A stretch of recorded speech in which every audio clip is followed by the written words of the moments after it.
Okay. All right.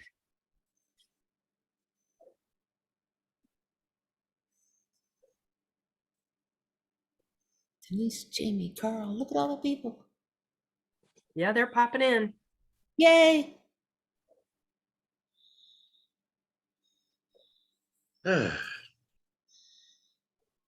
Hi, Frank. How are you doing? Hey, we made it. We're ahead again. All right. Looks like Kendra's getting on. We still have some people connecting.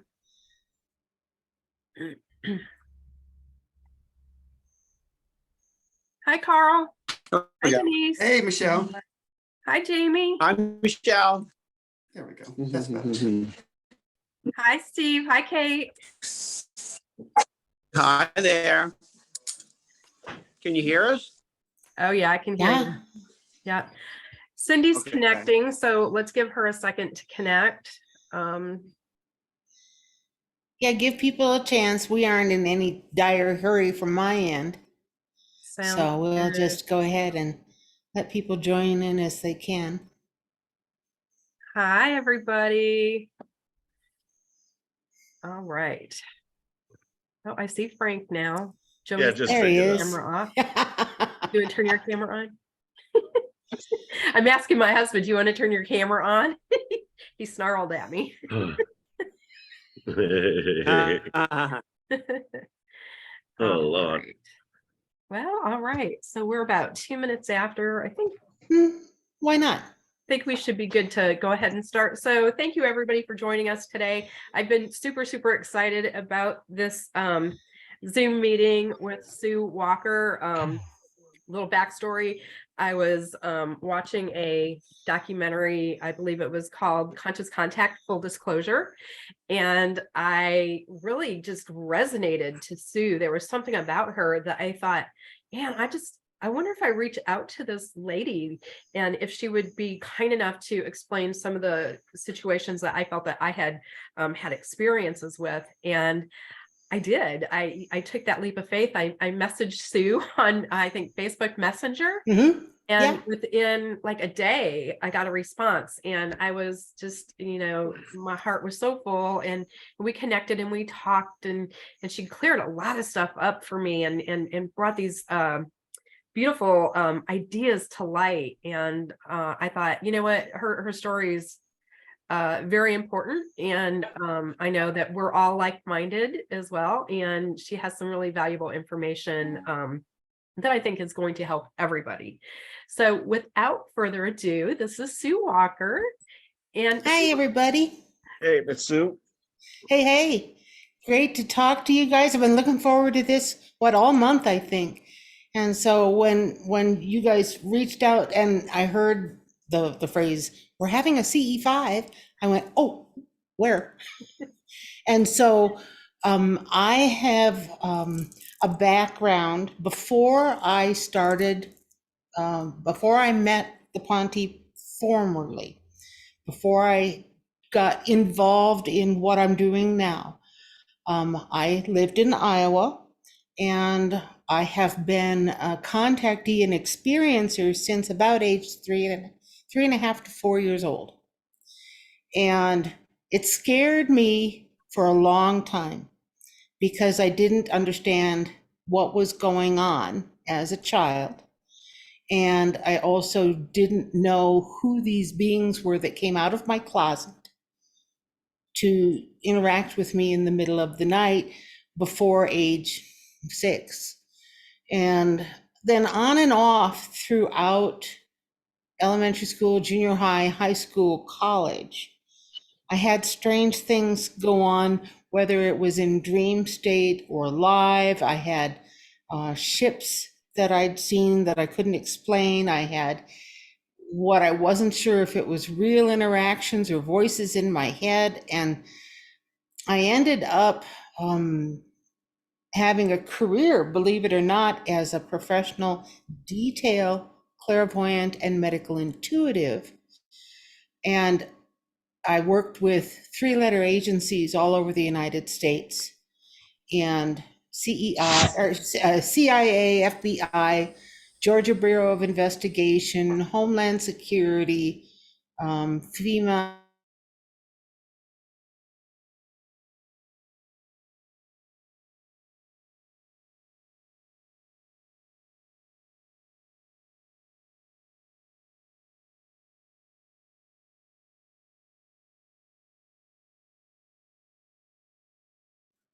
There. Does that help? Okay. So nobody heard anything there. All right, let's start over. My name is Sue Walker, and now that I'm unmuted,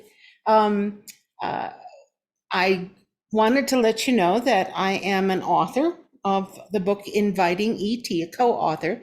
My spouse is the other co-author, and he and I have worked together to translate for an extraterrestrial group that lives beneath the mountain on the eastern edge of Albuquerque, New Mexico. That mountain is called the Sandia Mountain. And when I first heard the people beneath the mountain, I didn't know what was going on. I'd had an entire career as a professional clairvoyant and medical intuitive, and one that worked with three-letter agencies all over the United States. And when I first came here, it was to visit my spouse, who at that point in time was my boyfriend. And I had never been to New Mexico. And so I knew nothing about this state, except that Roswell happened here. And there were secret things going on underground, like Sandia National Labs in Los Alamos. And that was all I knew about New Mexico. Honestly, it was. I thought it was all desert and flat and cactus. And boy, was I wrong. When I got here for the first time in 2013, I'd been here about 10 days. And honestly, one evening we were sitting watching TV, and I got contacted. This strange male presence suddenly was really clear in my head and spoke to me. And as soon as I heard his voice, he didn't introduce himself, he just started talking. And I knew, for whatever reason at that point in time, that the location of the voice was not in the room with me. It was not like I hear ghosts or ancestors or individuals who have no physical body. This was clearly a live, physical, living, breathing being. But other than that, the voice came from a spot in the Sandia Mountain, 10 miles east of me.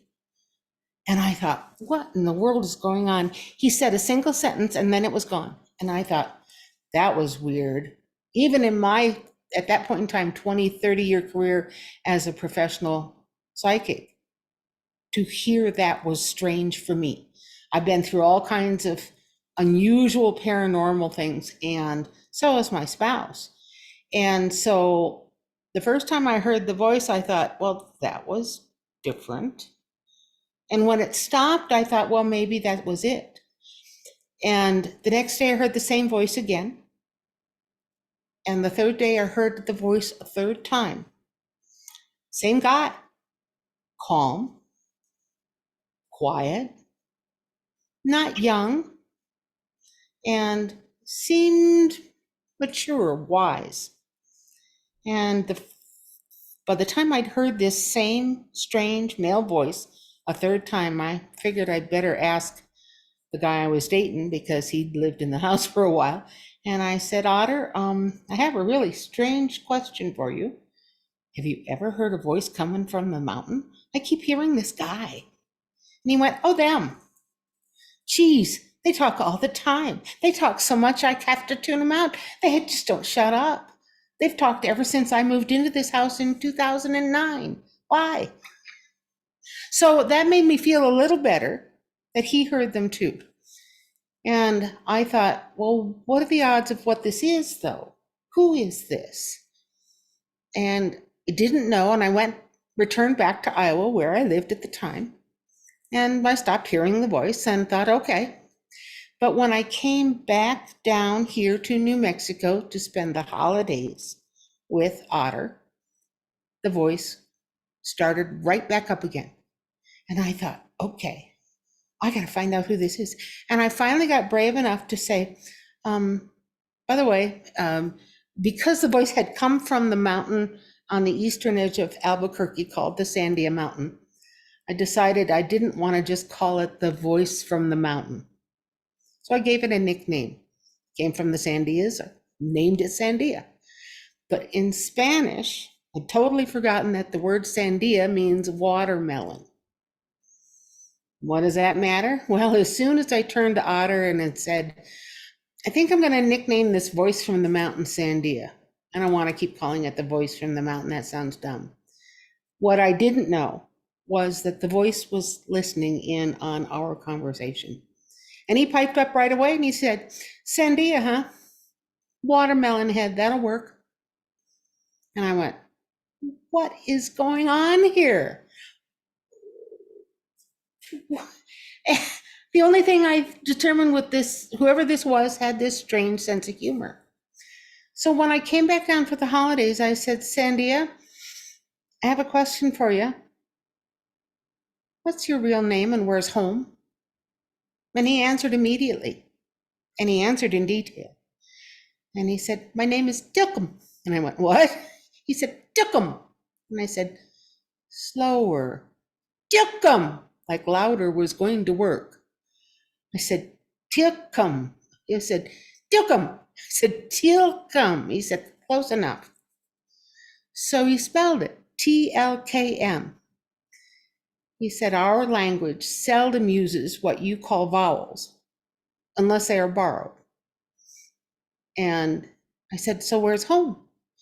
He said, home is the fifth planet orbiting the further of the two stars of the binary system you call Zeta Reticuli, in the constellation of Reticulum, which is the southern hemisphere constellation, difficult for you to see from here. And I went, oh, okay. And so that started our conversation with Tilcum. Otter could hear him as clearly as I could. And so we started gently asking him questions. And I recognized that we had an unusual and golden opportunity to learn about them as a people and as a culture, because he voluntarily contacted us first and started this friendly sort of conversation across the backyard fence with your next door neighbor. And so every day we'd just chat with him just a little bit. And if I was in New Mexico, we chatted every day. If I went back to Iowa, not at all. And so came and went a couple of times more in that next year in 2014, and finally decided to sell my home in Iowa and move down here permanently in the summer of 2014. So a year after I'd started dating Otter. We began to record all of the information that we were receiving from Tilcum and gather as much detail as we could about their people and their culture. In exchange, Tilcum started teaching us about things that I'd never heard about before. And you can go to my YouTube channel if you wish and look at some of the first videos on archaeoplanetography. And that's a whole different, in detail, complex subject that I'll just tell you, go see the videos, and if you're interested, contact me, because it requires a lot of explanation, but it was a science and study about histories of worlds that I had never heard of and had never seen before. About a year and a half after we started talking to Tilcum, he introduced us, or began to introduce us, to others that were beneath the Sandia Mountain working with them. And I knew he wasn't alone, but I didn't want to push him for how many people are there kind of thing until he volunteered or brought things up. And so he introduced us, or began introducing us, to others, and then did something very strange. It was May of 2015, and we'd been talking to Sandia for a year and a half. ish.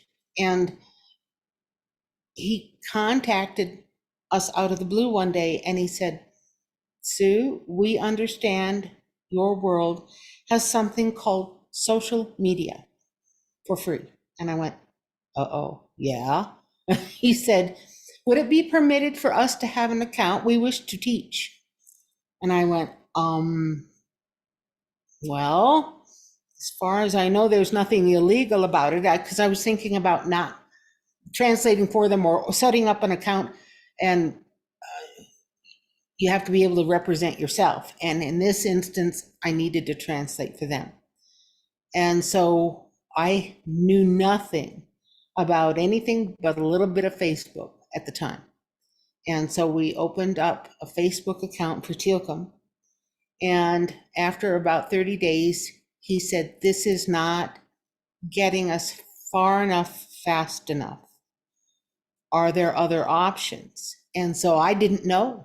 I had to contact my webmaster in Iowa and say, of all of the different social medias, this is what we have, this is what we need. What do you recommend? And he suggested Twitter. And so we set up a Twitter account for the Ponte. And that's the name of Sandia's people. The planet is Pontel. And so we refer to them as the Ponte.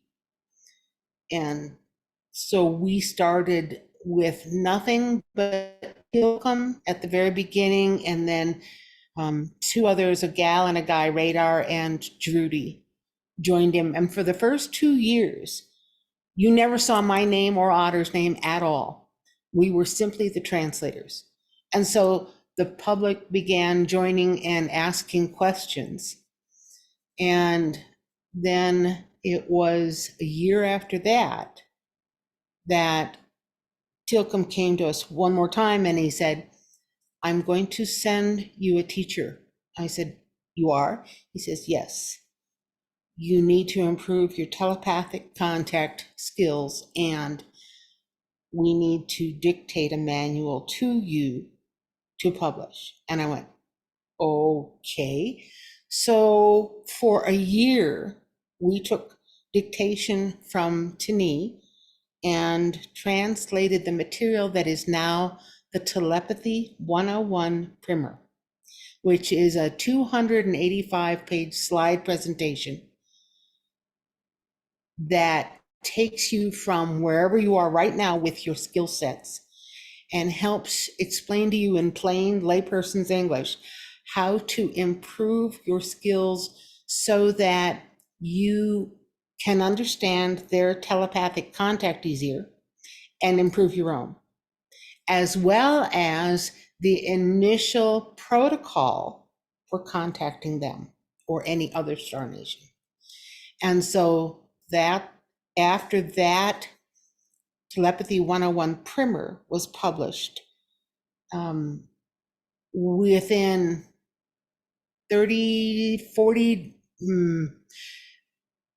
within 3 to 4 months after that, we got contacted by people all around the world that were following the Twitter account, and they translated that Telepathy 101 primer into 12 or 13 different languages in the first 3 or 4 months. It's got more languages than that now, including sign language.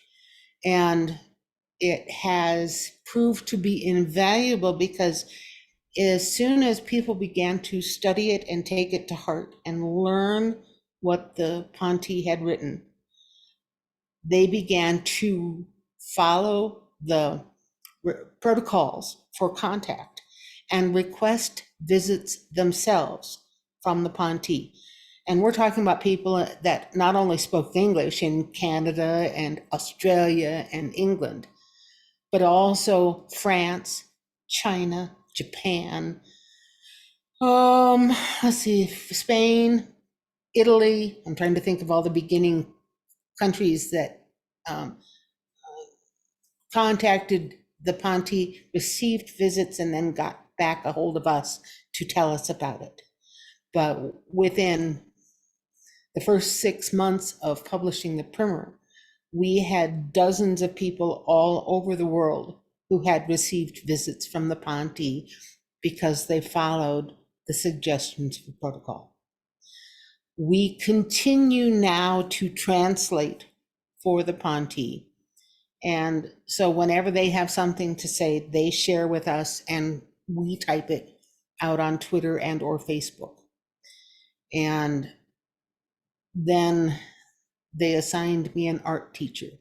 And that was because back in that time frame, they were still under a 50-year agreement that had started in 1971, that they had agreed to not provide photos or videos of themselves or their technology to any Earth humans. And so Tilcom contacted me and he said, Sue, we can't take photographs and give them to you. And I said, I understand, because they had explained about the Desert Accord and the agreements that Star Nations at that time had signed. He said, but there is absolutely nothing that prevents an experiencer or contactee from drawing what they have experienced. We would like you to draw us. And I went, I haven't drawn since I was in high school. That was 40 years ago. And he said, we will send you a teacher, don't worry. So the artwork that you see behind you of the Ponte and all of the artwork from the Ponte that you see on my YouTube channel, on Twitter, on Facebook, is because they assigned me an art teacher. I've never had any proper artwork training of any kind since high school. That was the last class that I'd taken, and I took one class in drawing and painting then. That was age 17. I'm not 17 anymore. So the imagery that they asked me to portray depicted the Ponte as human, emotional, understandable, going through the same facial kinds of expressions that we do in many ways. And so that's kind of how things got started and where they've come to from here. After the Telepathy 101 primer was published, we got contacted by dozens of people, and they all had overlapping questions. And so we took down those questions, talked to the Ponte again, and then wrote the book Inviting ET, which is essentially a how-to CE5 manual, whether you're by yourself, sitting in a lawn chair in your backyard, or you're in a state park with 150 people wanting to do a CE5. Either scenario, Inviting ET walks you through what do you need, what can you expect, and how do you handle certain situations. And so it's a real thin book that you can probably read through in an evening. But Inviting ET answered all the common questions that those beginning contactees had. And so that's kind of how we got started. We are continuing to take information from the Ponte and share it online and translate for them. Because they're nocturnal, we don't hear from them often during the day, but starting after about 4 or 5 p.m. and all night long up until dawn, and then in the morning, maybe up until 8 or 9 o'clock our time. Other than that, from say 9 until 5-ish, we don't hear from them much unless there's something really strong that they need to contact us for. And because they're nocturnal, they spend the days sleeping. There's always somebody on duty. The Sandia Mountain facility is considered an information station, and interstellar visitors to Earth can get the latest news on Earth humans, our technology, things that they need to deal with, weather patterns, things going on in our solar system, who else is here, where facilities are, and any other questions that extraterrestrial visitors have, they ask the Ponte. And so the Ponte act like a tourist information facility that you might stop at if you leave one state and drive into the next, and you go, well, I need a map. Oh, look, here's the tourist station. Let me stop here and get one. And so the Sandia Mountain Information Station acts just like that and keeps up with the latest information on us to give to other visitors to Earth. So if we have questions about other star nations, we ask the Ponte and they answer most of the time.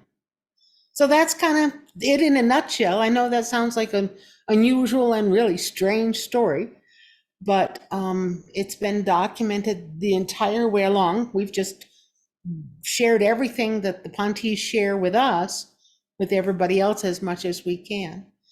Other than these, I think we have a video called The Beginner's Guide to the Ponte that we were gonna show you. Do you happen to have that still?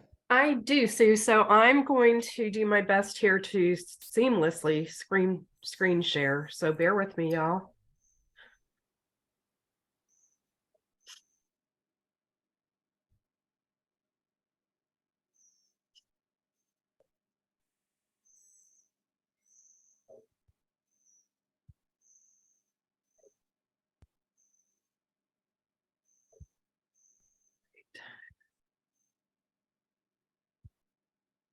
Yay, you got it. T of the Sandia Mountain Information Station. Beneath the Sandia Mountain, on the eastern edge of Albuquerque, New Mexico, in the United States of America, lies an extraterrestrial facility managed by a star nation from Zeta Reticuli 2, called the Ponte.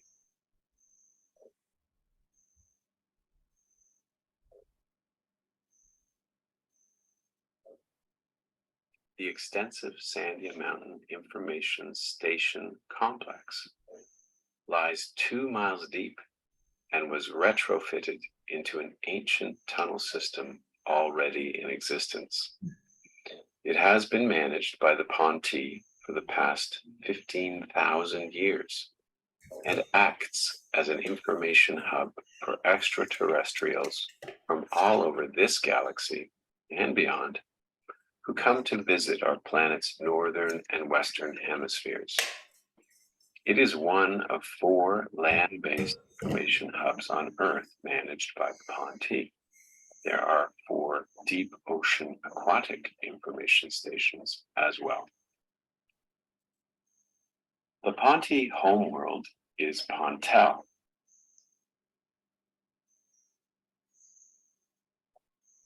It is the 5th planet orbiting the further of the 2 stars of the binary system Zeta Reticuli, and is approximately 40 light years from Earth. It is also an ocean world and is only slightly larger than Earth, with a higher percentage of large freshwater lakes versus saltwater oceans. There are several nations from the general area of the constellation Reticuli that look similar and who possess bigger heads, large dark eyes, and slender body types. The Ponte are the shortest of those nations that visit our planet and average about 4.5 feet tall. They are naturally nocturnal. Their eyes have 2 lids, one similar to our own, as well as a second retractable dark lid that acts as a light filter and protective barrier. Their irises are larger than ours and come in shades of blues, greens, browns, golds, and violet. Their retinas are able to process visual information that Earth humans' eyes cannot. Their night vision is excellent and nearly full color. Communication with them is almost 100% telepathic and includes some hand gestures. Ponti are considered a neutral nation among other star nations.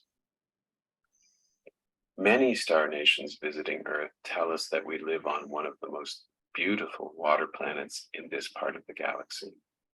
When asked why they are here, their first response is, it's all about the water, and explain that 75% of the extraterrestrial visitors to Earth do not come to visit us. Instead, they come because of the abundance of water here, to explore our oceans and to communicate with the sentient nations that live beneath the surface. The Ponti and the federation to which they belong inform us that big climate shifts are rapidly descending upon us. With the increase of dramatic changes that now face our planet, all of these interstellar, intergalactic nations are aware that we Earth humans are running out of time and are going to need some help again. They wish to introduce themselves before things become critical. To facilitate this process, and because many star nations communicate via telepathy, in December 2017, the Ponti asked for a beginner's guide to improving telepathic skills, written by them, be published online. The Telepathy 101 primer is now available as a free download at officialfirstcontact.com. Private citizens from all over the world who have studied it and applied its guidelines are now receiving in-person CE5 contact and reporting back with evidence, also available to view on the website.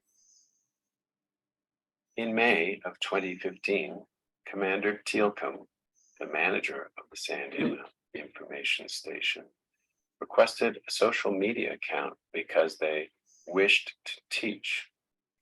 Staff at the station, using the Twitter handle @SandiaWisdom, responded to a variety of questions in detail via 2 local telepathic translators, Sue Walker and Reverend White Otter. A handbook for hosting CE5 events written by them, entitled Inviting ET, based on information provided by the Ponti, has also recently been published. The archive of over 90,000 plus tweets shared by the Ponti about themselves and their culture is searchable on officialfirstcontact.com. Commander Tealcombe, manager of the Sandia Mountain Information Station. Tani, author of the Telepathy 101 primer. Here's the deal with SEO on All right, Wix. let me stop this. Oops, yeah, there we go. Don't need the advertisement. Don't need the advertisement.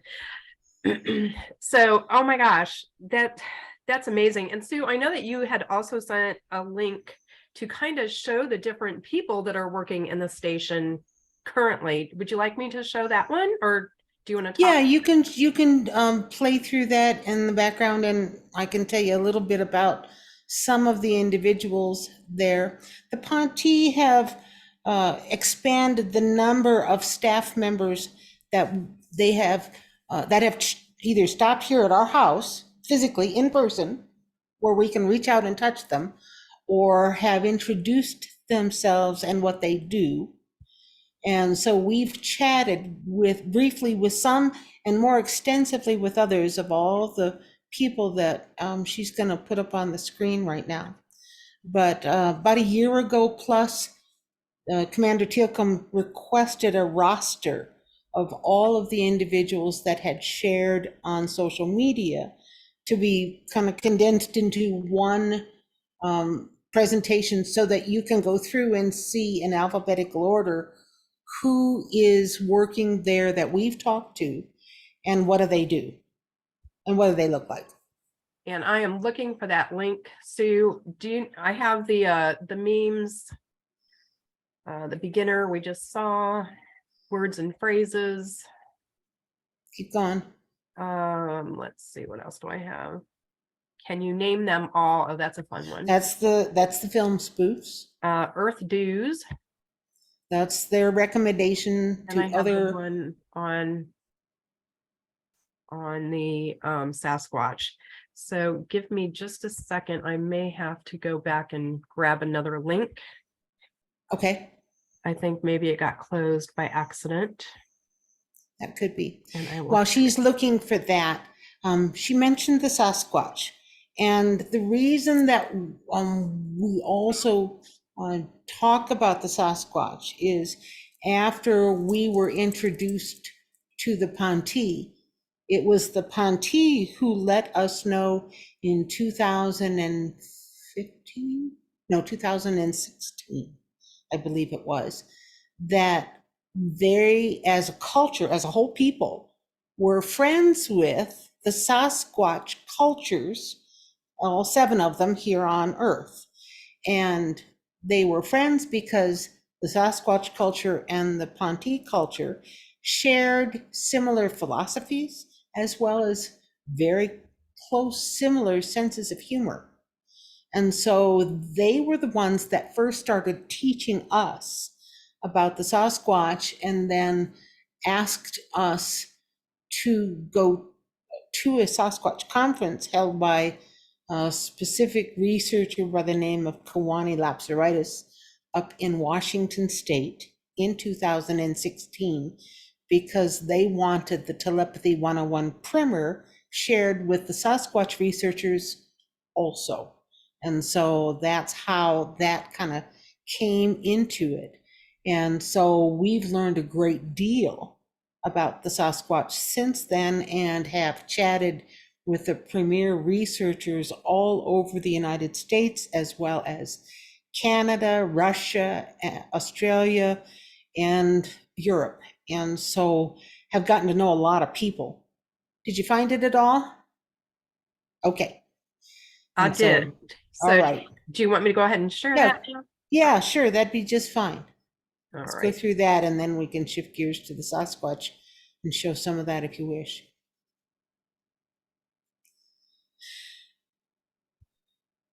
My YouTube channel, by the way, is at Sandia Wisdom on YouTube. But if you Google my name and YouTube, it'll bring up the channel also. And I'll By the post, way, I'll post yep. all your links as well. that a little ship right there that you see, the bright spot, that's a real skipper ship on the western face heading into the western entrance of the Sandia. So this is Tilcum, and he was the one that requested the roster. And a little bit about their peoples and the illustrations they have requested over, well, since I started drawing them in 16. Some of them we don't know a lot. This is Beam. She's a nice gal. We've only ever talked to her when she's been on the information desk. Dell is their fleet master. He's the fellow that heads up the hangar bay and repairs all the craft. He's the oldest.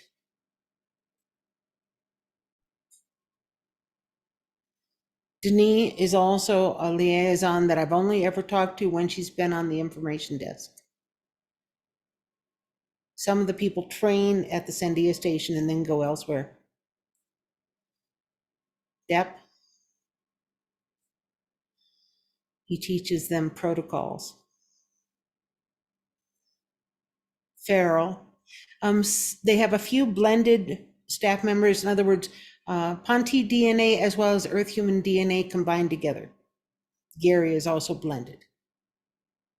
They use the term blended instead of hybrid because they told us that using the word hybrid makes them sound too much like a car.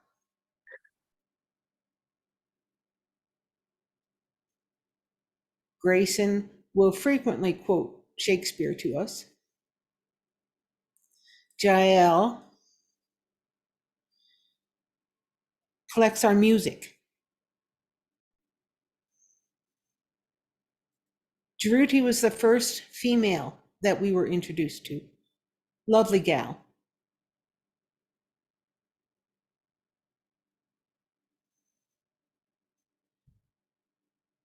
comma, we've only spoken with as a records person, don't know her very well at all. Same thing with Kananda. They train people who visit our kids and children differently than they train people that visit adults. And Kit is the person who teaches about training in dream state.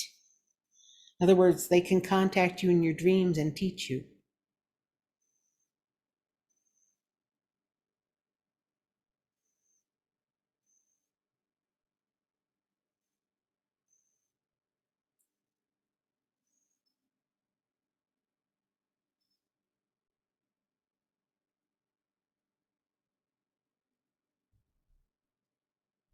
This is my art teacher, Mim.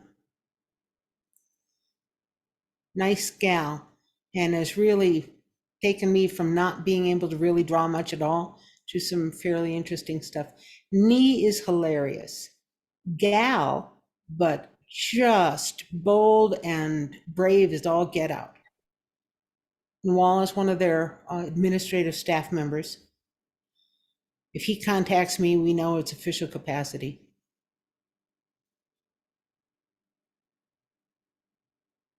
Orth keeps records.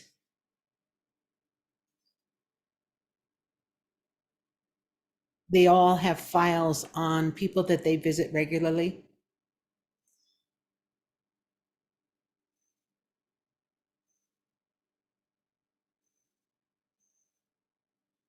PETA is one of the first individuals we met who goes to visit the children, and he's just a big kid himself. Radar was the first male other than Tilcom that we met, and he had studied our media, our movies and television.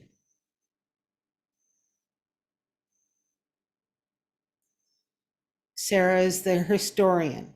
She studied official first contacts on maybe 200 worlds before she came here. Tani wrote the Telepathy 101 primer and is the oldest female.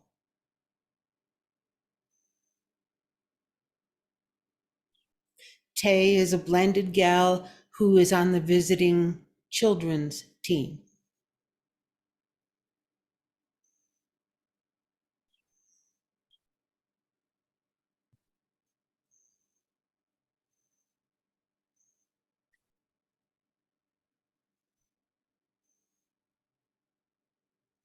Tima is another blended gal.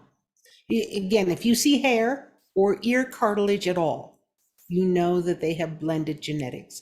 They also blend their genetics with other Zeta body type races, the large heads, large dark eyelids, thinner body types. Thought is their chief of security.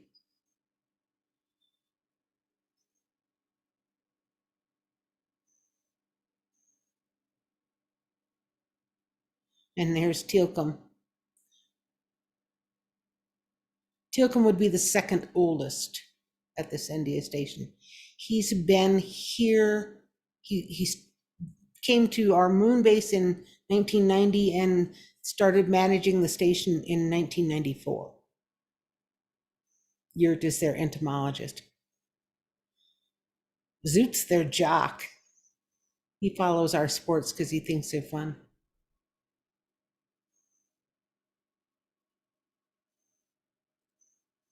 And Zufu is just an all-around fun guy to talk to and frequently is on first thing in the morning after 5 a.m. And their way of saying thank you is tick, tick.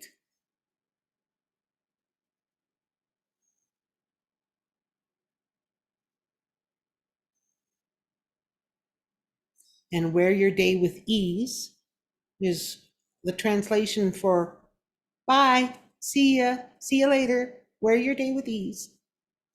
There's your ad again.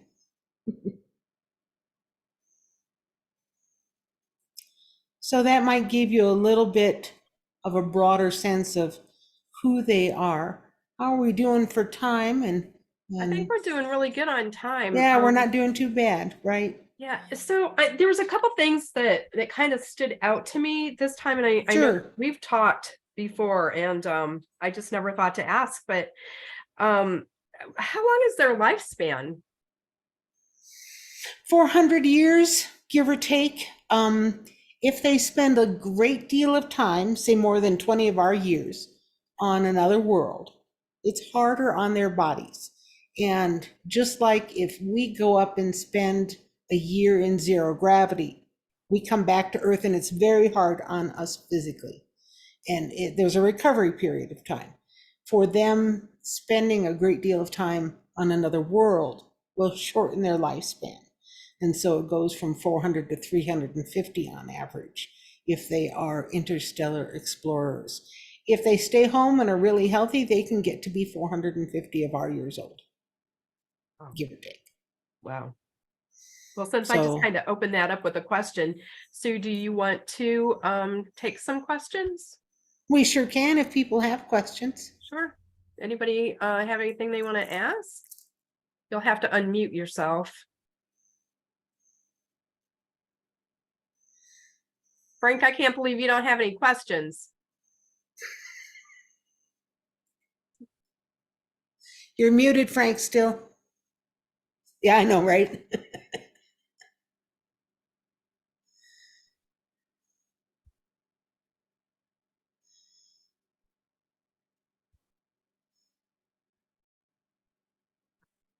There, There we now go. ask.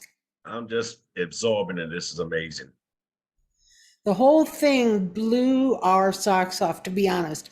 We were as floored as anybody, Frank, when Tilcom contacted us. And what we have learned after keeping very close notes is that sooner or later, the vast majority of information that they gave to us that we had no way of corroborating got validated by a separate outside source.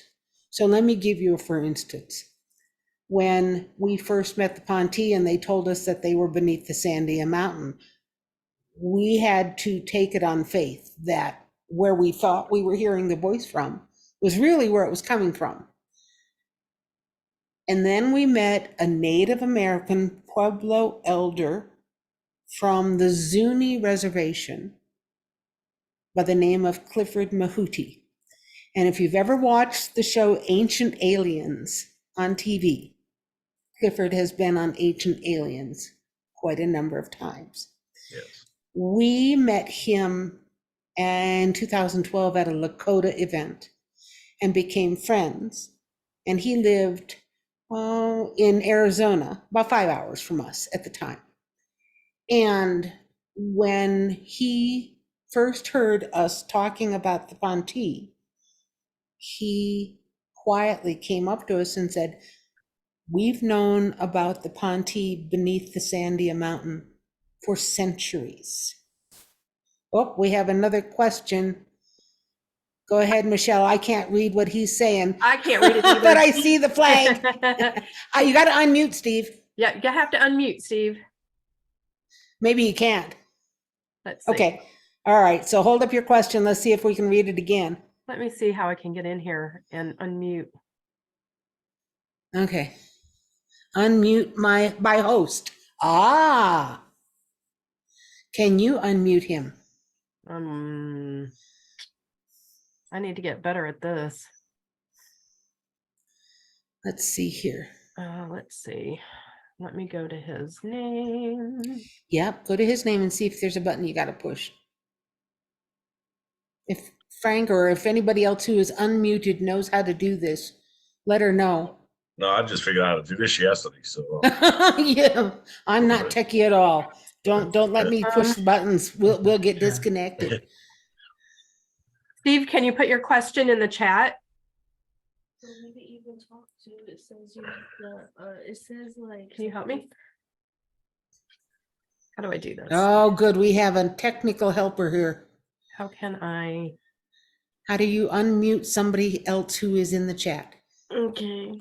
All right. Kendra's got this. Go, Kendra. Yay. So this is for Steve.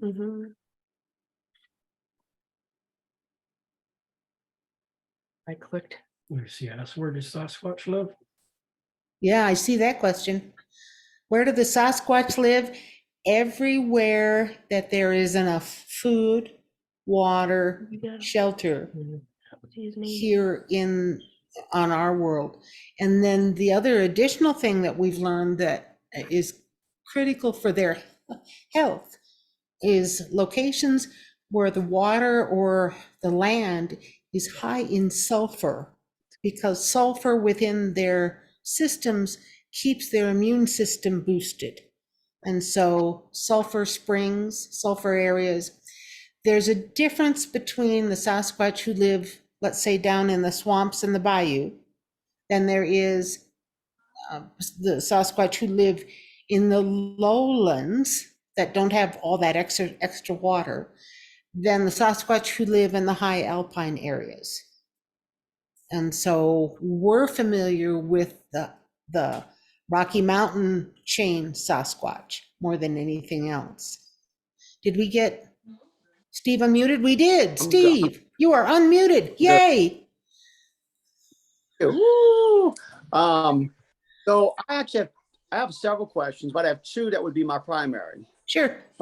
One is you said Mount Sandy is where the Ponte are. There's been a lot of talk about Mount Shasta Uh-huh. and beings living within Shasta. How familiar are you with that? I am, and we've asked the Ponte about that. Shasta is an interstellar hub because the portal associated with that area is usable by any station, any visitor to Earth who wants to use it. It's not proprietary. And so it would be like your local, whoops, hang on. Sorry, I thought I muted that. Your local Holiday Inn where anybody from anywhere can stop by. But it is a very large facility and has an extensive tunnel system going out from Mount Shasta, and has been an interstellar facility for as much as we can glean since the last ice age, for sure. Before that, I don't know. Okay. Do you think have you ever watched any of the Missing 411 I've only documentaries? recently before? heard about is it Paul Pilates Yeah. yeah. Yeah, I've only Pilates. Pilates. Yeah. I've only recently heard about his things and don't know much about it. And so I'm just learning about that now. But if you have a question about that or about anything associated with that, ask away. And if I don't know, I can always ask the Ponte. Yeah, well, I think it all correlates, especially with what you're saying. And he's actually got three of them. And you know what he named the last one? The UFO connection. So he went right into the UFO connection, the missing people. So that Okay. was kind of, and just when you told me, Mount Sandy, I automatically thought of Mount Shasta. Sure. So that's, and then these guys Yep. with the missing 411. The Ponte would not be the individuals who take somebody and don't return them. That's not their protocol. When they come to visit you at your home, the Ponte have a protocol that all of their staff members have to follow. And in order, it's cause no fear, do no harm, and then leave no trace.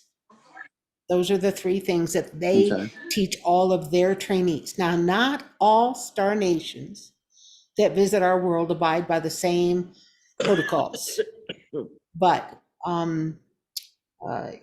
the missing 411 stuff, I confess I don't know what kind of a percentage of people go missing because of UFO activity versus Sasquatch activity versus other Earth humans who are nefarious and do not have your best interests in mind.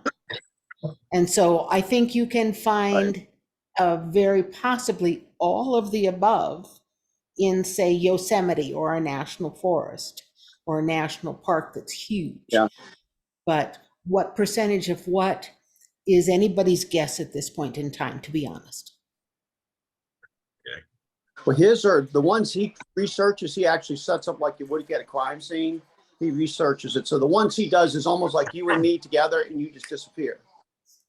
You know, and it's normally other people. But that answer. There's some other question, and I'll let people go. And you mentioned this in your video that they are coming because they know something's coming.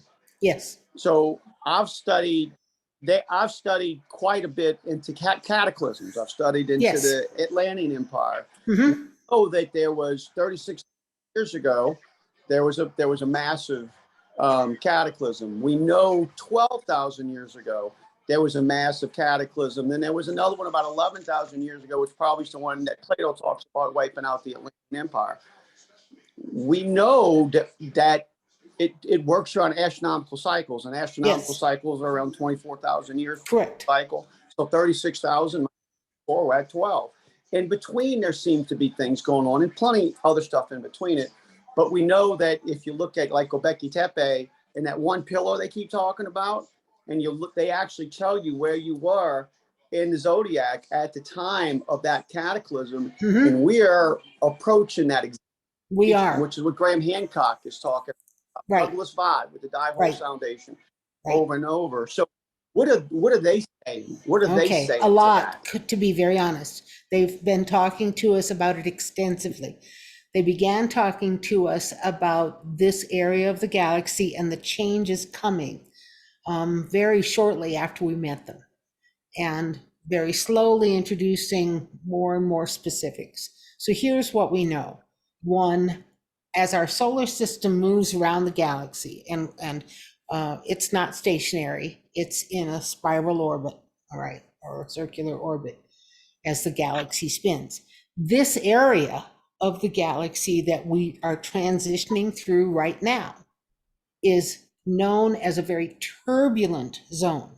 It is an area where the geomagnetics, or the magnetics of this part of the galaxy affect the geomagnetics of all of the planets in our solar system, including Earth, as well as the geomagnetics of our sun, of our star. And so what happens is, if you take a really strong magnet and you bring a weaker magnet up to it, the weaker magnet is affected by the strong magnet, right? Well, this area of the galaxy has pockets of turbulent, strong magnetic areas that affect the magnetics of our planet, which is happening right now, and affects the magnetics of the other planets in our solar system. And we have already got information about Pluto and its geomagnetics being affected, Neptune and its geomagnetics being affected, Mars and its increase in Mars quakes, our planet and the changes that we are seeing in our magnetics, our magnetosphere, our weather patterns, and we are seeing some of the beginning changes in our star. When you watch or keep track of the magnetosphere, and when our star sneezes in our general direction, the magnetosphere will go whoa, whoa, whoa, whoa, because it picks it up. But there are times now where our magnetosphere is going whoa, whoa, whoa, whoa, whoa, whoa, whoa, and it's not from our star. It's from this area of the galaxy. And because it's like entering a storm, it's very difficult if I tell you that you have a storm coming and it's possibly tornadic. It's really difficult to say your house is going to have a tornado level it, right? Because you don't know where the tornado is going to come down, how long it's going to be on the ground, what strength it's going to be, and what damage it's going to do before it hits. The same is true of this area of the galaxy for our solar system. We know historically that when we travel through this area, we get big changes, and usually it's a warm up and then a geomagnetic shift that plummets us downward into an ice age. This planet has spent more time in ice ages than it has not in ice ages. And so we are seeing the beginnings of the things that set up the pattern for the climb in temperature followed by the drop into an ice age. When we talk to the Ponti about how fast this happens, our scientists, our Earth human scientists say anywhere from 100 to 1,000 years. And the Ponti say, anywhere from 10 to 50 years. And so when I say back to them 10 years, are you saying that it's possible within 10 years that we could have things affect our planet so bad that it's going to upset the weather and head us into another ice age? They say we are watching this solar cycle of 11 years as well as the next one. They are the greatest time frames of danger. And so they kind of expect that within the next 20 years, we will have significant weather problems that first cause major flooding, because as the planet warms up, all of the snow and ice that are here now, whether it's Greenland or the North or Antarctica, melts. That drains into the oceans, that changes the ocean currents, that changes the weather patterns. And so the Pontis tell us that our weather extremes will continue to become more dramatic. And our, as Florida calls it, sunny day flooding is going to become worse and worse and worse as the ocean levels continue to rise. But that we need to be preparing for the time frame that the sun sneezes in our general direction and takes down our magnetosphere, which takes away our protection from the other turbulent things in this area of the galaxy. And what kind of things we're talking about? X-rays, gamma rays, and things that are kind of deadly to anything alive. Sue, I have And- a question. You're right. Yeah, somebody was talking first, so whoever was talking, go ahead. I'm sorry, Sue. So are they collecting our data and our information in a Noah's Ark kind of way to be able? Yes, Okay. yes. There are other aquatic nations who have already come to Earth in order to begin collecting some of the sentient beings in our oceans and taking them to safety. Okay, so the whale, dolphin, cetacean population is sentient. The octopus population is sentient. There are what you and I would call merfolk, mermaids, mermen. Those kinds of beings don't exactly look like the Little Mermaid, but nevertheless, we have intelligent beings that are as close to merfolk as what we would call them. And there are others that live in the deep ocean that have come from other worlds to explore here, but we don't see them because they are 100% aquatic and they're 2 miles down. And so most of the star nations that come to visit Earth don't come to visit the land people. They come because of our oceans. We're a water world. And the life under our oceans is tremendously diverse. And unfortunately, it's dying quickly. Our world is completely out of balance. What are their thoughts on how we treat this planet? I mean, I can't even imagine, Oh my God. this initial first Embarrassing. contact. We can't even get along with our own species. How is this going to interact? I know the important. Not good. Yeah. I am really sorry to say that we are not yet up to advanced civilization level 0. We are still sub-zero. And the reason that we are is because we do not take care of all of our population, all of our people.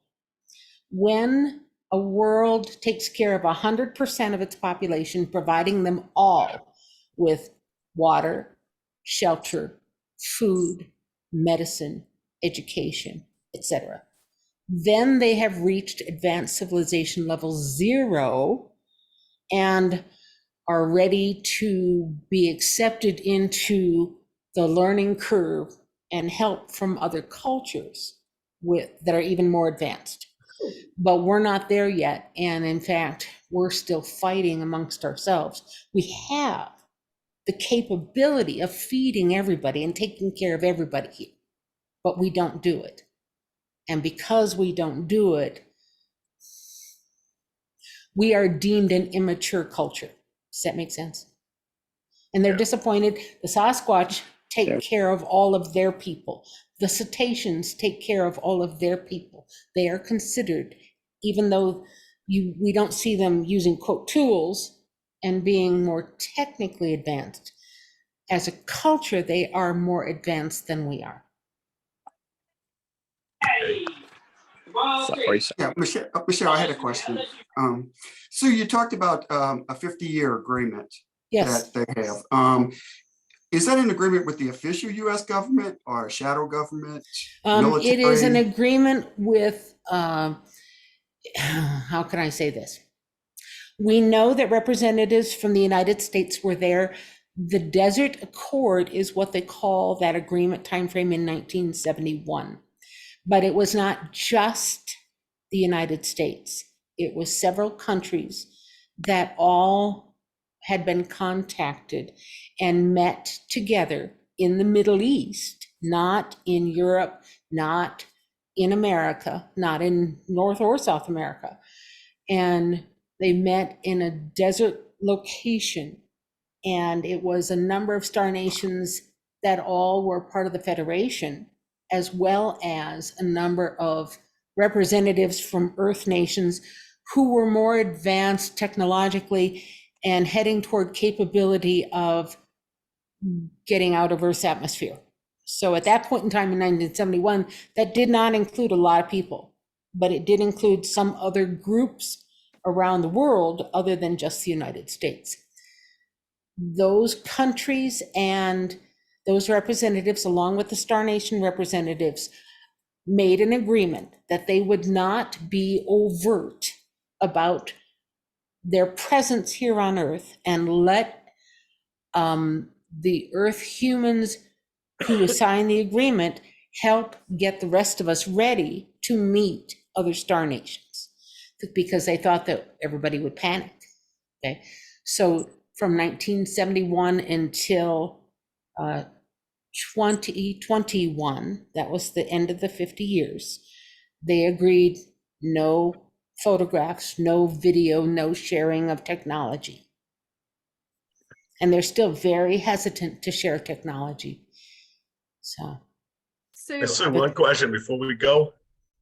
This has been burning. I know that's why I got to meet you today. What do they have? What is your thoughts on what they have to do with our evolution? Like, for instance, we were supposedly all apes from Africa. And then I always thought when they discussed the missing link where we jumped millions of years, was that their intervention? I'm thinking different factions. Yep. There have been several Star Nations who tweaked our genetics. Some of them very much because they just wanted us to advance as people. Some of them because they wanted to control us and breed us to go mine gold for them. Okay. And so our DNA, according to the Ponti, has been tweaked 13 different times by 13 different individuals over the last, I suppose, 350,000 years. We are not the first age of man to advance to the point of leaving our own atmosphere. If you go to the moon right now, you can find remnants of equipment and facilities from the last age of man that made it there. Okay. And as we explore the moon and the Chinese and the other nations who get there, you will find them bringing back pictures of technology that they say, we don't know where this came from.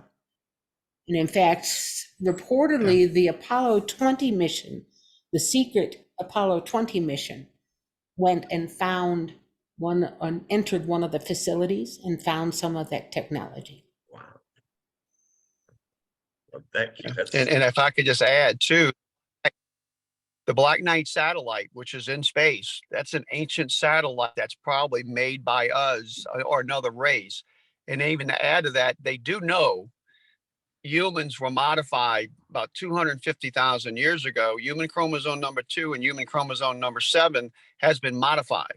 So it has changed. That's why we do what we do, to talk, and why we can sing and we can do all these things. It's that in our lifespan has been changed because they capped our telomeres. So if you think about the Tower of Babel, no man should live beyond 120 years. That's also written in Sumerian tales. Same thing, and they did the same thing. The gods getting too smart, so they capped that telomeres. So, but Sue, I don't know what you think. If you read some of the ancient Vedic texts and you listen to what they got to say, they think we go back millions of years, not hundreds of thousands, but millions. And if we look at the old footprint of the old wheels that they find deep down, that there's the out of place artifacts. They go back in some cases, 50, 60 million years.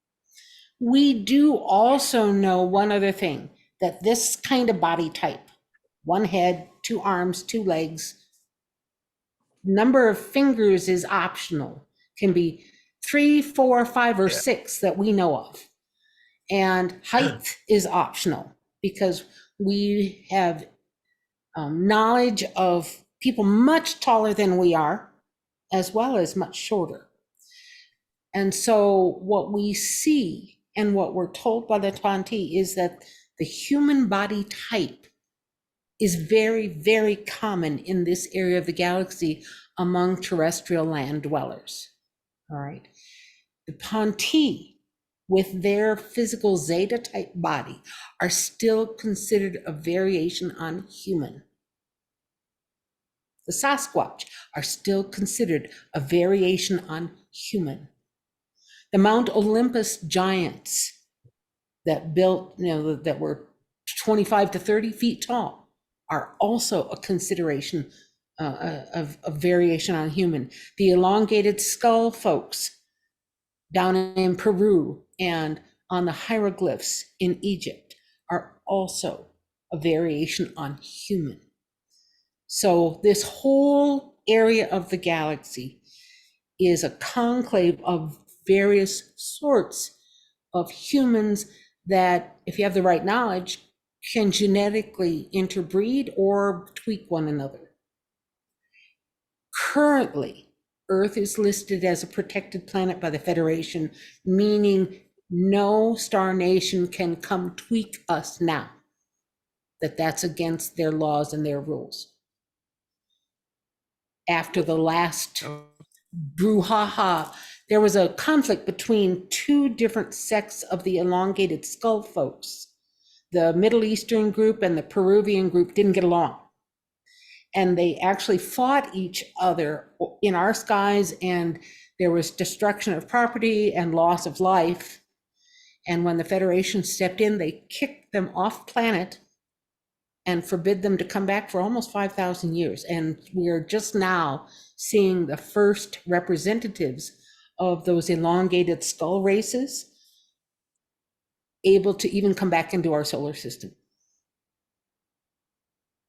So that's what we know, that currently the group that's helping keep us safe from being decimated by other star nations is the one that's hoping that they'll be able to help us now, that we will accept the help, that there will not be a, quote, false flag scenario.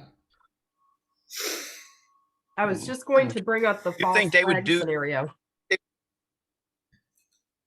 Somebody else was talking to. Go ahead, Steve. Oh, when I was just asking with what's coming, like we talked about the cataclysms earlier. I know Douglas Vaught thinks it's October of 2046, and he comes up to that. He probably has the most detailed breakdown. But we know that from past events, at least we believe in past events, you had the Olmec civilization that just kind of disappeared. Most of the Maya just kind of disappeared. Do you think if there's a bad enough cataclysm here, they would actually take a number of humans up into space? We know that they will. The Ponte have already told us that habitation ships and hospital ships are already arriving and are parked way out toward Neptune, Pluto at the edge of our solar system. And so when you see images from the monitors from the sun or astronomers that are detailing, we're seeing something that looks like a ship, but we don't have any more information on it. Sometimes we are seeing the arrival or the movement of those other star nations here in our solar system.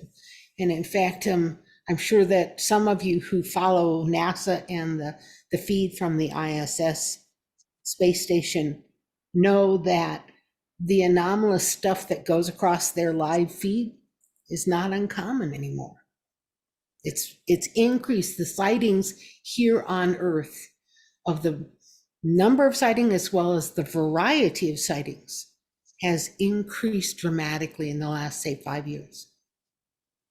Part of that could be said because we've all got smartphones and we've all got cameras. That certainly could be an explanation for some of it. Yeah. Some of them seem biological. Are you aware of those? I mean, like beings flying in space, almost like in Nope, right? But biological type entities going through the sky, clearly something flying, but it ain't a ship. Mm-hmm. And you're seeing that in multiple ways, coming out of the ground or coming out of space. Those are pretty fascinating. Correct. You are seeing several things going on. First of all, if you think that our Earth human folks haven't taken DNA that's very, very old and tried to genetically reproduce things like mastodons, et cetera, we have. We've played with all kinds of things along those lines. So is it possible that we have recreated something that used to be alive and it's gotten away from them? Yes. Is it possible that something in some of the underground places that are habitable on our world, and our world isn't hollow, but it's Swiss cheesy, and there are in the first 5 to 10 miles underground pockets that are habitable. And so not all of them would be deemed that, but there are places that are colonized. So is that one of the possibilities? Could something have come out of the Earth that has been living underground for quite a while? I suppose we just don't know. Is it possible that some of these things have come from somewhere else and been brought here and gotten away from a star nation? Yes, I suppose that's possible too. Again, we don't have all of the details as to where these other things come from. The Ponte tell us that some of the ships that fly, their ships specifically, have a sentient being at the controls within the ship. So there is a biological sentient component along with a technically extruded through multidimensional space piece of equipment that merged together to form, say, a skipper ship. That's what they call their little plane size smaller craft. So other questions? Good questions, guys. What else? Anybody else have any questions? Janet, Cindy? I have a question. Yeah. Thank you, Sue, for being here with us today. It's wonderful to see you and be with you and share. And I think it's wonderful also that every time I think of asking questions, someone else brings up the same question. So we're all like minds here. But I was Telepathy thinking, works. Yep, that I love it, right? And I'm looking forward to finding that primer. I want to read it. It's free. It's on officialfirstcontact.com in the documents section. It's a free PDF download. Thank you very much. Sure. And I'm wondering too, I'm sure the Ponte know that you're here with us now, talking to us. And I wondered if there was a message or something that they really wanted us to know. specifically? They specifically really are looking for more Earth humans to go visit. They specifically are wanting to make friends. They specifically are wanting to learn new cultural things that nobody has shared with them in detail. So if you have a hobby, let's say that you know woodworking and carving, and you want to show them what you do and how you do it, they want to learn. If you're a writer and show them what you've written, that's part of our culture. If you're a musician, that's part of our culture. They want and enjoy the interaction of being invited and then getting you to the place where you can dialogue back and forth with them.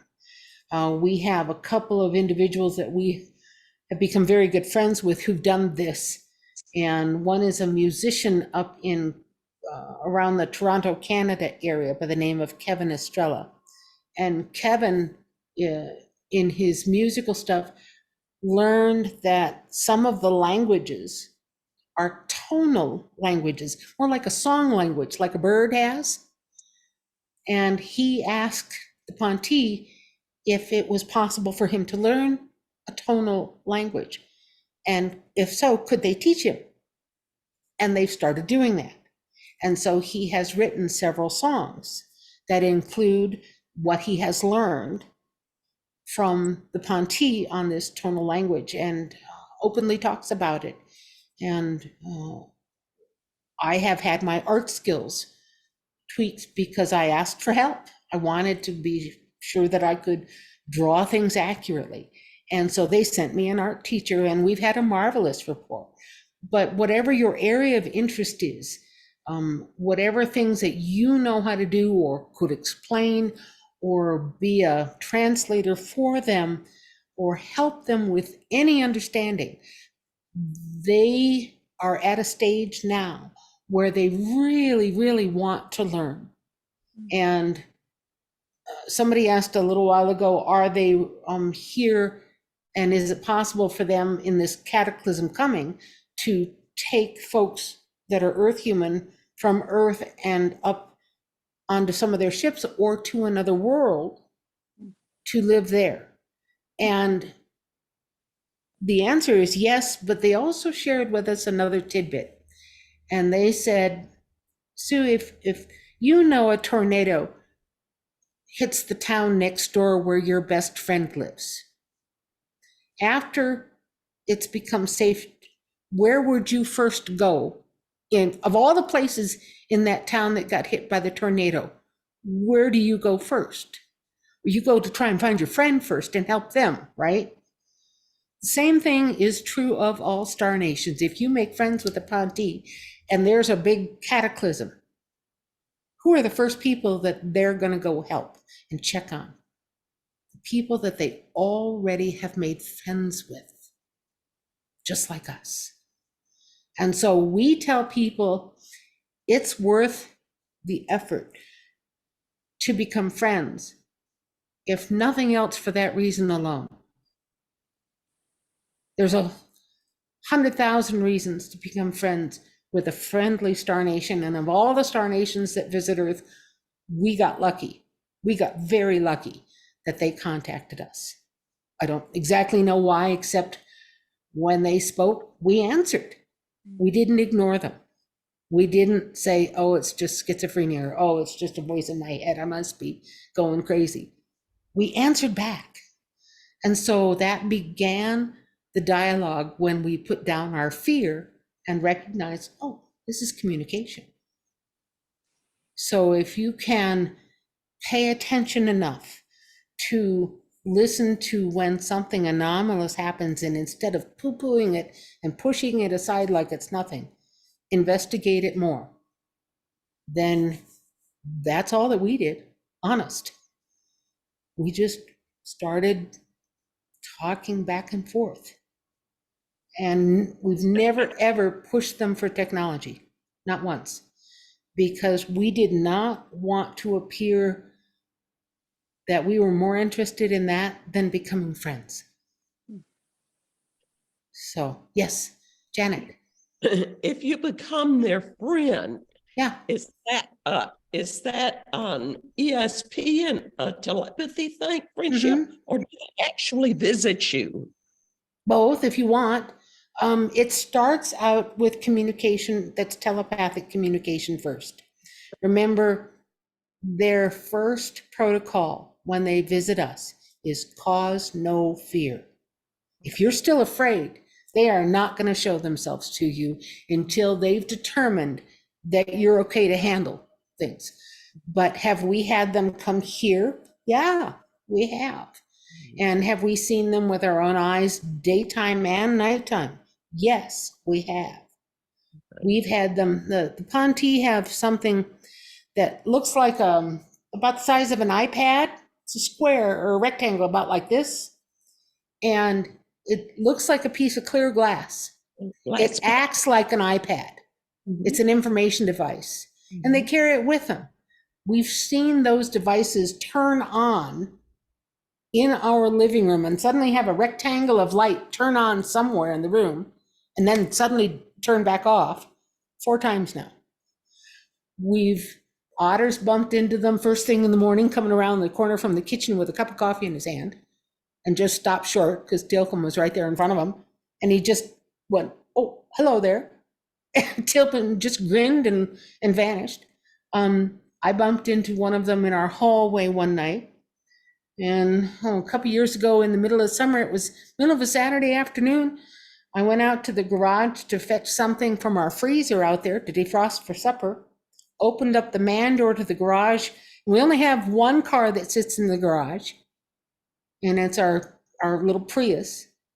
And in the car, I see the top of 2 heads, one in the driver's seat and one in the passenger side seat.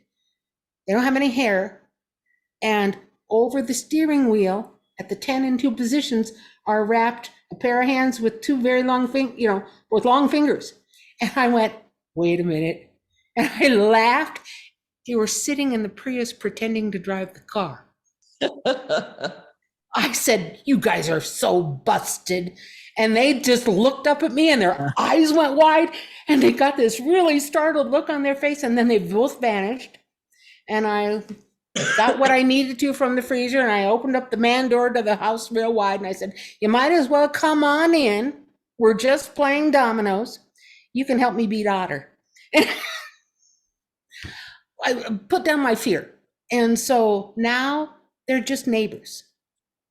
They're just neighbors across the valley. And when they want to talk to me, they contact us. And when we want to talk to them, we contact them. And if they're busy, they let us know they're busy. And if we're busy, we let them know. And if we need sleep and they want to talk at 3 o'clock in the morning, then we have to come to some kind of an agreement to figure out what's going to happen. But yes, they do come physically to people's homes. We've had had a fella in France put some of those magnetic letters on the side of his refrigerator, and he spelled out a sentence to them. And the next time they came and changed the letters. So we recommend that now. Leave a message for them, see what they'll do with it. You don't have anything to lose and everything to gain. So, other questions? Good question. I have another one. Yeah. Have they been communicating with Native Americans? Oh, yes. Hundreds of thousands of years? Various star nations have been. Not just the Ponti. Ponti, but the other ones as well. Yes. Yes. So just about every indigenous culture on every continent has a story about the people that came down from the sky to help them. Yeah. Okay. The sky. Okay. So they don't necessarily call them the Ponti, but they might call them the ant people or the spider people. Okay. The Lakota had a woman who looked like you and I come down from the sky, and they gave her the name of White Buffalo Calf Woman, and she taught them their 7 sacred ceremonies. The Popol Vuh is a book written about of folks down in Central America. And they detail how the people came down from the sky, landed on the top of the mountain, and those people looked like them. And they told them, we are here to teach you. We will teach you medicine, mathematics, astronomy, agriculture, but we have to leave in 100 years. And at the end of the 100 years, about 2 weeks before that, they said, our people will be here in 2 weeks. Until then, we're just going to party until like there's no tomorrow, and then we have to go. And that's what they did. And that's written down in their historic records. The Zuni people have more That's the people only- than more visitation than we know. I mean, lots, and it's still ongoing. Lots of visitation, lots of. Why has it been kept such a secret? Well, the Native American folks have learned that what happens on the reservation stays on the reservation. Okay. Okay. Kind of like what happens in Las Vegas stays in Las Vegas. Las Vegas. The people that came from Europe that colonized America and pushed all of these folks off of their native lands and killed them off or gave them blankets that had disease, or shot them, or said, you are devil worshipers and you can't be here, or made them drop their own spirituality in favor of something that they brought from Europe. All of those people, the Native Americans, learned to not trust real well. They didn't have a good track record for keeping their word. And so they didn't tell them everything. It's only when you develop a trust with some Native American folks will they be honest with you about things like this. And I developed a trust both with Lakota folks as well as the Zuni, and learned about Star Nation information from both of them. Okay, so your information is coming from the Native American population.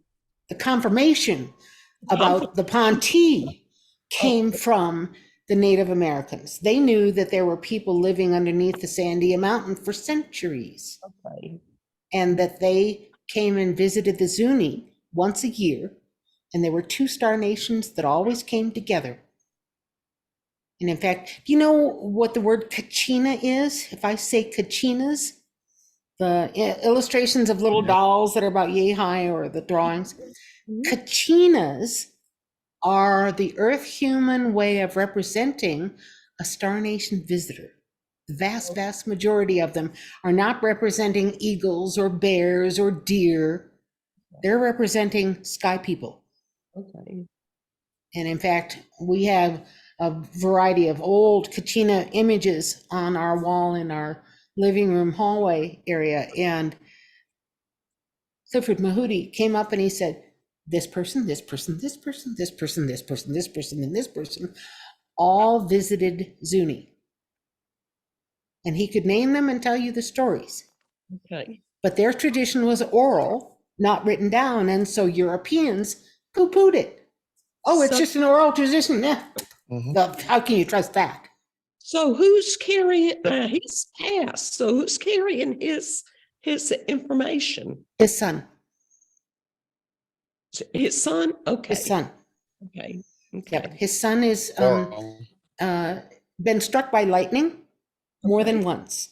And the Pueblo people, after you've been struck by lightning, a year to the day after you've been struck, you go in front of a group of elders who question you, and they determine whether or not the lightning strike made you good or evil. Okay. And so he had to go in front of a group of elders and was determined that the lightning strike turned him into a healer. Okay. Which he has been. Have you heard of Danny and Brinkley? Oh, yes. Okay. Met Danian. Met Danian in the 90s. Oh, yeah, 1998, I think. He's been struck by lightning several times. He's had about 5 near-death experiences. Yes, he has. Yeah, I'm surprised he's still around. Last Yes. time I knew him, it really affected his heart. That first bad one went right through his heart. So, He's still around. yeah, yep, know him very well. Yeah. Other questions? What else? The only thing I'd say is you were talking about the Popol Vuh and Yes. talking about how many people were, and of course, that's the story for the last 2,000 years of basically wiping out all the spiritualists. But the Popol Vuh is the only book that survived the Spanish invasion into the Maya and the Aztecs, and it was just the only book they couldn't find because otherwise they had to destroy what was said in their book. Scared the Catholic religion, so therefore they needed to destroy it, which they did everywhere. The stories that are told are all just hogwash. So the real story was just annihilating, getting rid of anything that stood against them. And I mean, Correct. I'm a born Catholic, but I know what happened to everybody. I know who St. Patrick. The Popol Vuh was Wiping out one of the snakes big when things. he went about destroying the people.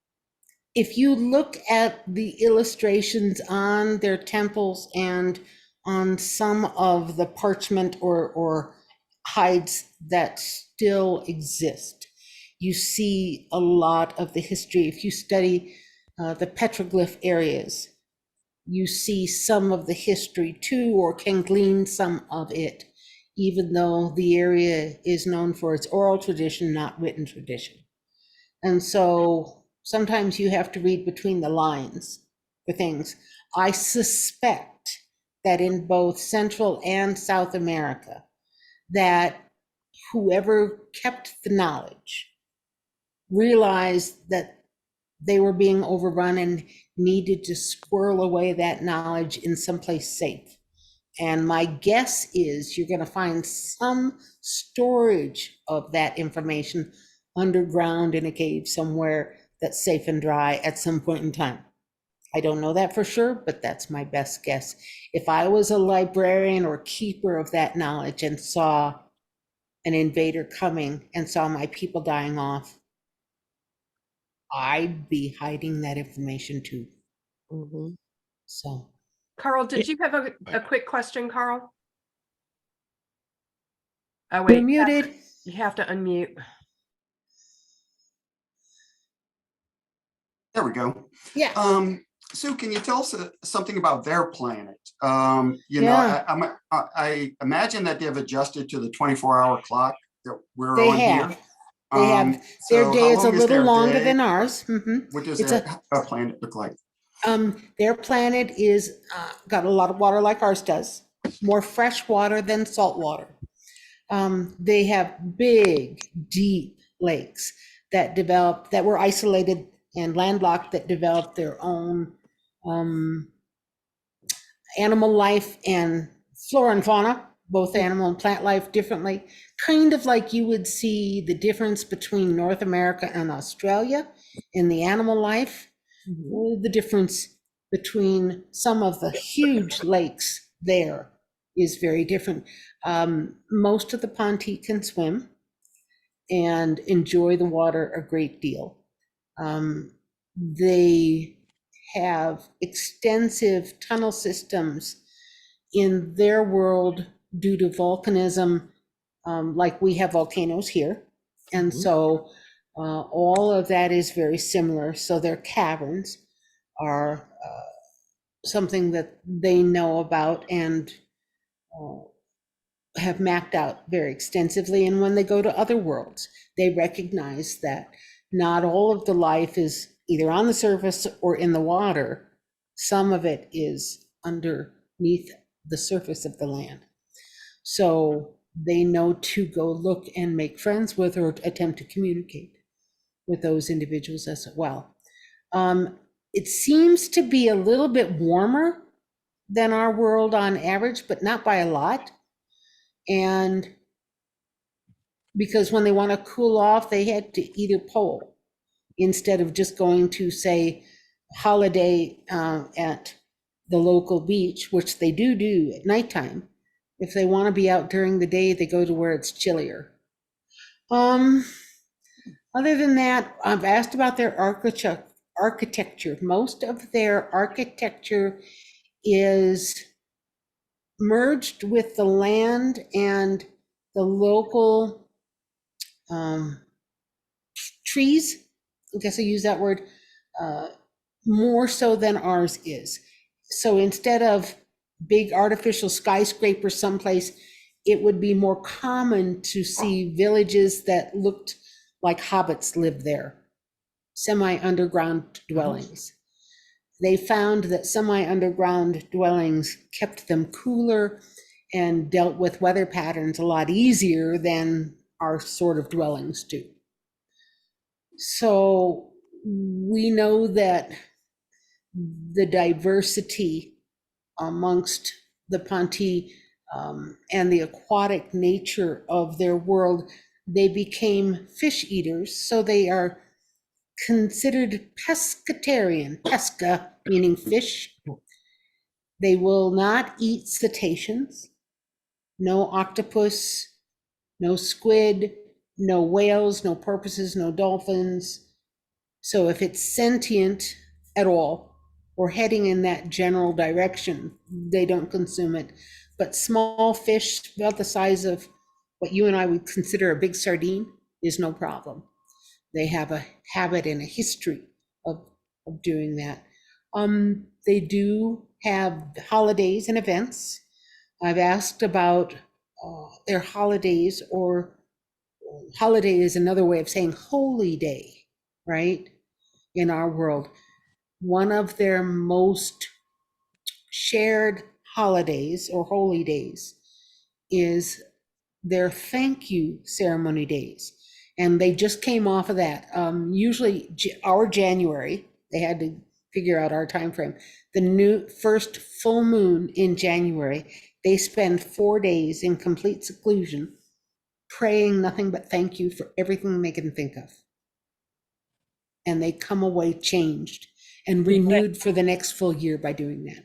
Is that individually or is Yes, individually. They pick a spot as a private individual. Remember, their nation is telepathic.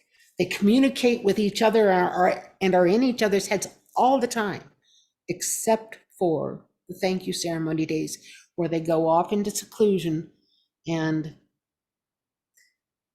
do not accept communication from others until they're ready to come back out.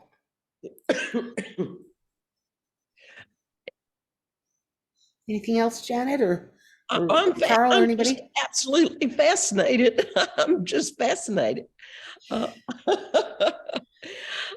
Do you provide services for people to interact with you?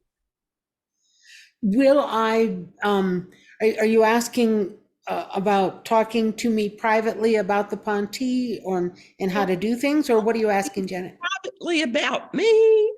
Personally, I've had some rather what I consider to be unusual experiences. Yes, I do talk to people about their unusual experiences. That's kind of what I spent my career doing as a clairvoyant and medical intuitive. And so, yeah, anything, if it's unusual or strange, when you're a professional psychic, you learn a lot about things real fast that are just different. Yeah. And so I've been between Otter, my spouse, and he and I have been through our entire careers learning about energy work and unusual subject matter and understanding it more. So if you had asked me 10 years ago, did I know anything about the Sasquatch? I would have said, not a thing. Do I know things about them now? A lot. And in fact, converse on a regular basis with the experts around the world and enjoy it. I enjoy talking about the Sasquatch a lot. So what should I do to contact you? My email is psychicsue@gmail.com. So it's PSYCHICSU. Do not put an E on the end of Sue. Okay. So psychicsue@gmail.com. I have some questions. You can write and we'll figure out a time to talk together. Not a problem. Oh, I'm excited. Whoa, there are no accidents. Okay. That's the way I end up living my life these days. Something new, different, weird, and strange happens every day. Yeah. Every day. And I just have to wake up and put my feet on the floor every morning and go, okay, something weird's going to happen today. Let's go find out what it is. And approach it as in, I don't know everything. Yeah. And I've got a whole bunch of stuff that I'm still learning. Yeah. And in fact, I feel like I've learned more in the past 9 years than I've learned in the past 30 years. I'm sure. I mean, by far, I feel like I've got a PhD or 2 or 3 in understanding all of this stuff now. I'm sure. You're a wealth of knowledge. So It's a wealth of very unusual knowledge. But yes. we're at a point with our culture that if we don't share this with each other right now, right, we might not have somebody around 100 years from now to share it with.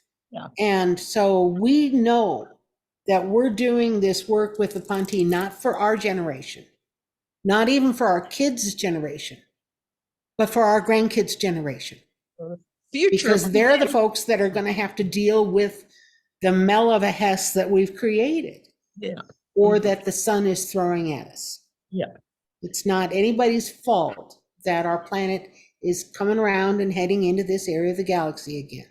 It just is. And it's going to do its reset because that's part of its own health. Our sun is going to reset because that's part of its health. And so we just have to figure out how to save as much of our culture as we can. And that's where the Ponte help, because they consider themselves cultural explorers. Okay. And we also hear them say that they are gardeners of intellect. So they take an intelligent civilization and transplant it where it's going to work the best. Help it out as much as they can, like a gardener does. That's absolutely beautiful, Sue. And I know we're trying not to take a lot of your time because I know that you're super busy. I cannot thank you enough for sitting with us and sharing your wealth of knowledge with us. And I want everybody to know that I'm going to post all your links in our Facebook group and also your contact information. Oh, thank you. That'd be great. That'd be great. And anybody who wants to call, text, or write to us, you can contact me on Facebook. You can contact me via Gmail. And we do our best to answer whatever questions you have, whether they're straightforward or really unusual and weird. It doesn't matter. I think we've heard more firsthand stories of, I've never told anybody this ever before, but this is what happened. And I love talking about things like that. I really do.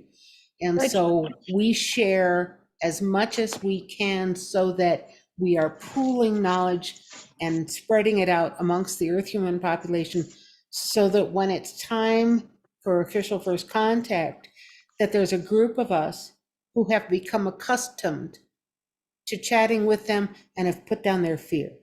And I think that's the goal right now, is to encourage all of you.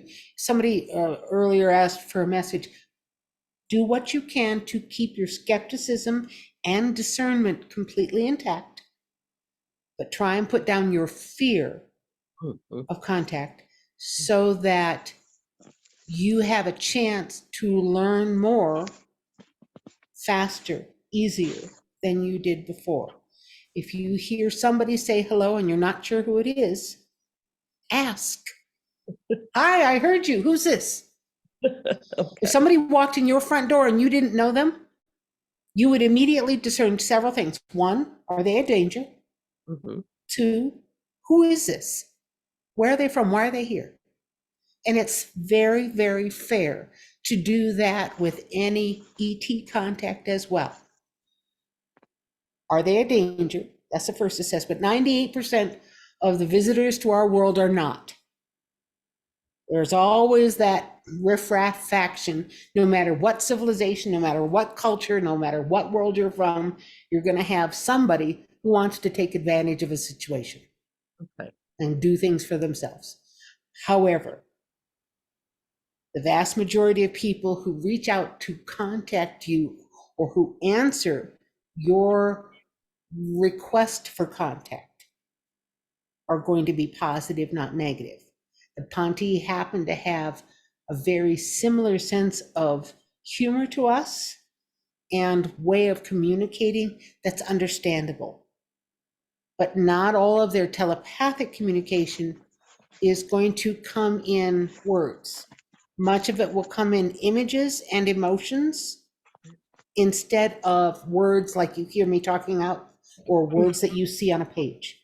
Okay. So if you get lots of images all at once with emotion behind them, that may be telepathic contact to you specifically.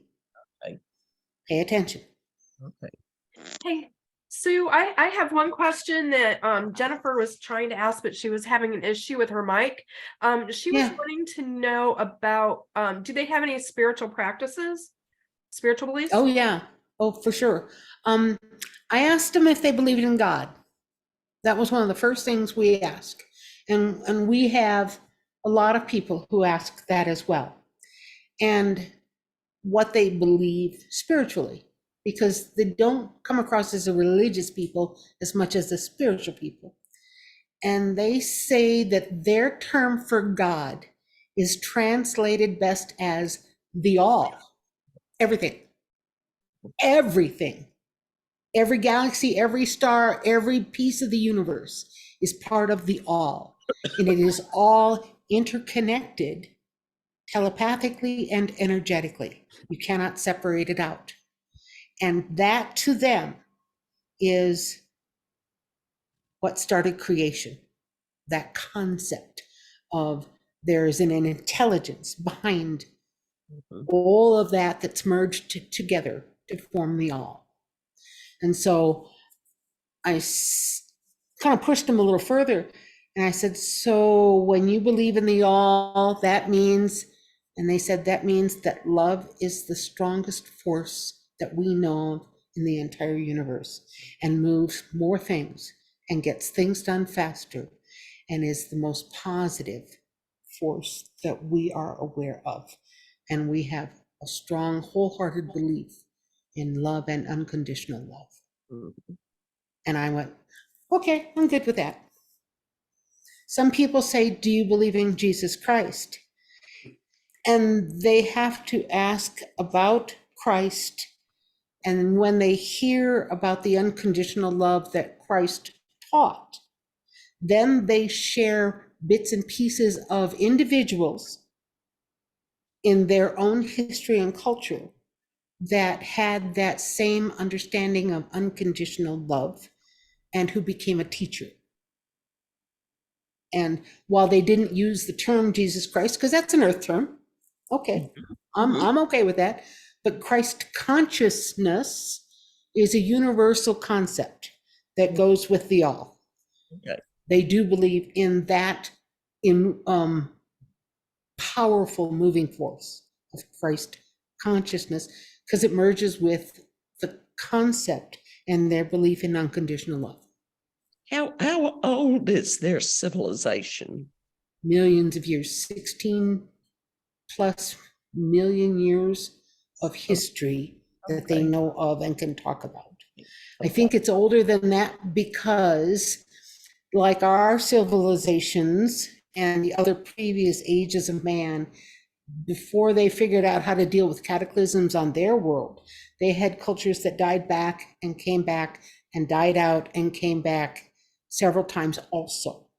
And Okay. so the latest group that travels the galaxy is not necessarily the first time that the Ponti culture became an advanced or intelligent sentient culture. Okay. So, well, my dears, I have no idea what time it is. We've been talking and talking and talking and talking and talking. And I suppose I better let you go. Michelle, you're muted still. Thank you again so much, Sue. I hope that we stay in contact, and we'll definitely Oh, let no you know problem. our experience with our CE5, provided the weather holds out for us next weekend. So thank you so much for sharing everything. You are very, very welcome. Happy to do it. Glad to talk to you all. Good to meet you all. And Thank you. keep your eyes on the skies more than you know. If you see a cloud that looks like it doesn't belong, remember, all ships from Star Nation folks that can come into our atmosphere can generate their own cloud camouflage.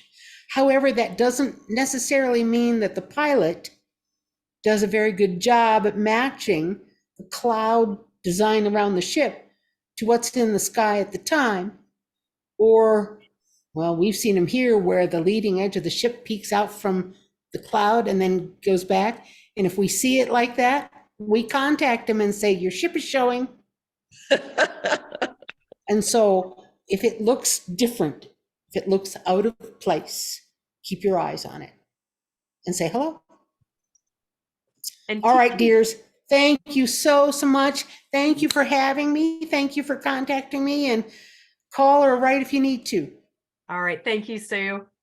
All Thank righty. you. Bye, everybody. Bye. Good to meet you.